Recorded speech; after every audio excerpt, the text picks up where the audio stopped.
இந்த நாள் இனிய நாளாக அமையட்டும். என் கேள்விக்கு பதில் தெரிஞ்ச சொல்லுங்க அப்படின்னு போட்டிருக்கேன். இது மேக்ஸ் புக் தான். நாம் படிக்கிறப்பெல்லாம் இந்த மாதிரிலாம் வரல.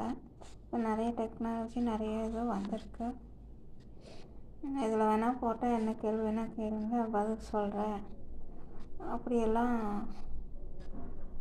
ஆப்பெல்லாம் நிறைய வந்திருக்கு. ஆனால் என்னோடய கேள்வி கொஞ்சம் வித்தியாசமானது. இப்போது இந்த நம்பர் இப்படி போட்டால் இது 45. ஃபஸ்ட்டு இது யார் போட்டாங்க? இதுதான் என்னோடய கேள்வி. இப்படி ஷேடட் லைன் இப்படி போட்டு ஸ்லீப்பிங் லைன், ஷேடட் லைன் போட்டு sleeping line, standing line, curve போட்டால் 45. இப்படி நம்ம குழந்தைங்களுக்கு சொல்லி கொடுக்குறோம். இப்படி போட்டால் இதோட நம்பர் 45, தமிழில் 45 அப்படி சொல்கிறேன். ஆனால் இது முதல் எங்கே எழுதப்பட்டது? யார் கண்டுபிடிச்சா? யார் சொன்னாங்க? இப்படி தான் சொல்லணும். அதுதான் என் கேள்வி. உங்களுக்கு தெரிஞ்சால் எனக்கு பதில் சொல்லுங்கள். லைஃப்பில் நிறையா விஷயம் இருக்குது. பக்கத்துலேயே இருக்க பதில் நம்மளுக்கு தெரியாது. நான் யாரோ மூலிமா சொன்னால் நம்மளுக்கு தெரியும். அந்த மாதிரி தான் நிறைய விஷயம். நான் படிக்கிறப்பெல்லாம் இந்த மாதிரி சம்ஸ் எல்லாம் வந்திருக்கா அப்படின்னு கேட்டிங்கன்னா, அது 3rd ஸ்டாண்டர்ட் புக்கு. ஆனால் 3rd ஸ்டாண்டர்டில் அப்போ தான் நம்மளுக்கு ப்ளஸ்ஸு மைனஸ்ஸு அப்படி கொடுத்துருக்காங்க. இப்போ பார்த்திங்கன்னா டிவிஷன் எல்லாமே வருது. குழந்தைங்க சின்னலேருந்து நிறைய கற்றுக்குறாங்க. இப்போ எந்த ஆப்பில் கேட்குறாங்க. எனக்கு இந்த கேள்விக்கு பதில் தெரிஞ்சால் நீங்கள் சொல்லுங்கள். அப்புறம் நம்ம ஃப்ரெண்ட்ஸ்கிட்ட எல்லாமே ஷேர் பண்ணுவோம். இருந்தாலும் சரி, டவுட் கேட்போம், இல்லை பர்சனல் விஷயம் ஷேர் பண்ணுவோம். பிடிச்சது பிடிக்காதது, இப்படி பண்ணிட்டாங்க அப்படி பண்ணிட்டாங்க அப்படின்னெல்லாம் சொல்லுவோம்.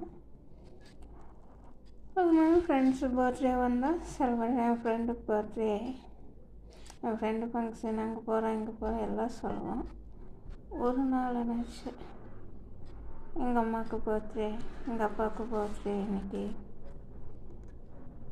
அப்படின்ட்டு ஃபஸ்ட் விஷ் பண்ணியிருக்கீங்க. நிறைய பேர் பண்ணியிருக்காங்க. விஷ் பண்ணாதவங்களும் இருக்காங்க. அதையும் நீங்கள் கமெண்டில் ஷேர் பண்ணுங்கள். இப்போ இருக்கிற ஜென்ரேஷனாக ஃபோனில் டேட்டு, பர்த்டே அதெல்லாம் செட் பண்ணி வச்சுக்கிறாங்க. அந்த டைம் ஆனால் அவங்களுக்கு ஞாபகம் வருது. இன்றைக்கி உங்கள் அம்மா பிறந்தநாள், உங்கள் அப்பா பிறந்தநாள், உங்கள் அக்கா பிறந்தநாள் அப்படின்லாம் ஞாபகப்படுத்துது. அப்படி 2 நாளுக்கு முன்னாடி வைப்பேன், அம்மா உனக்கு நாளைக்கு பர்த்டே, அம்மா இன்னைக்கு பர்த்டே அப்படின்னு. ஆனால் கரெக்டாக அந்த பிறந்தநாள் அன்றைக்கி என்ன ஒன்று மறந்துடுவாங்க. ஆனால் அந்த ஃப்ரெண்டோட பர்த்டே மட்டும் நைட் 12 மணி ஆனாலும் முடிச்சுட்டு விஷ் பண்ணுவாங்க.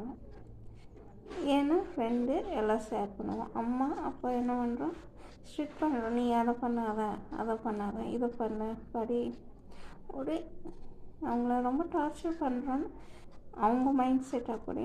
பட் இதெல்லாம் அவங்க நல்லதுக்கு தான் சொல்கிறோம். ஆனால் அவங்க புரிஞ்சிக்க மாட்டேங்கிறாங்க. நானே அப்படி தான் இருந்தேன், இப்போ தெரியுது. ஆனால் ஏஜ் டிஃப்ரெண்ட் ஆகுதுல்ல. இந்த ஏஜ் வந்தால் புரியும். ஆனால் இப்போ இருக்கிற ஏஜில் புரிய மாட்டேங்க. நாங்கள் பண்ணுறதும் சரின்னு தோணுது, அதுவும் சரி தான். நான் இப்போ தான் டெக்னாலஜி நிறைய வந்திருக்குல்ல, ஃபோன் பார்த்து நிறைய கற்றுக்குறாங்களா. அதே மாதிரி இந்த விஷயத்தையும் ஃபோன் பார்த்து கற்றுக்கிட்டோம். இப்படி இருக்குது, நம்ம நல்லதுக்கு நம்ம பேரண்ட்ஸ் சொல்கிறாங்க அப்படின்னு புரிஞ்சுக்குவாங்க நம்பிக்கையில் தான் இந்த வீடியோவை ஷேர் பண்ணுறேன்.